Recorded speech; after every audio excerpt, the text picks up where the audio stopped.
Disasters like Hurricane Milton and Hurricane Helene happen basically anywhere in the country. It's the American Red Cross that steps up to help. And right now we're joined by Mary Rogers. She's the Executive Director of the Red Cross's Northwestern PA chapter. Thanks so much, Mary, for stopping by this morning.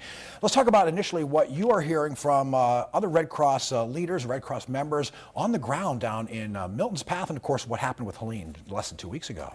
Yeah, it's been a busy couple of weeks. Our volunteers responded obviously to the damaged areas of Helene, but then we had to reposition early in the week, this week, because we had to get our volunteers and shelters out of harm's way for Milton.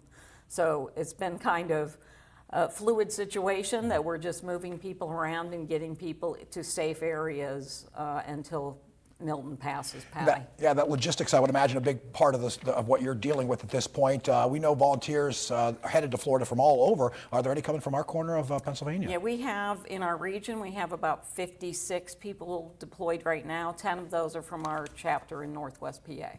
All right, let's talk about exactly what the crews on the ground have been reporting to you. I mean, how bad is it? It seems like we just saw some video there of a restaurant being flooded a few moments ago. After the storm passes through, it seems when some of the worst issues can arise. Yeah, you know, I heard from one of my counterparts, he was down in Florida, and he said it is utter devastation.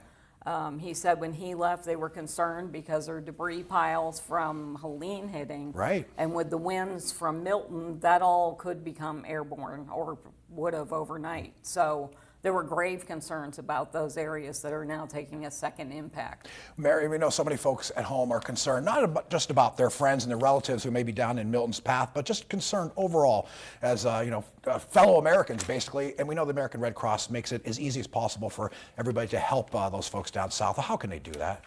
Well, first, obviously, financial contributions will help the people impacted. We are going to be in these areas for months. This is a long-term disaster response, so it's going to take a lot of money and time and resources to help these people recover.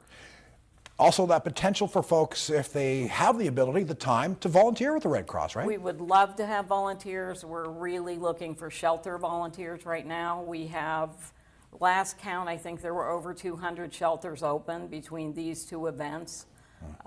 We had, just in the evacuation zone, 32,000 people stay in shelters on Tuesday night. So I don't have the numbers yet this morning for last night, but I'm sure it's going to be significant. All right, yeah, just an incredible workload ahead for Mary and everybody with the American Red Cross. So yeah, head to their website. You can find out exactly how to help out their cause. Mary, thank you so much for stopping by. Thank you.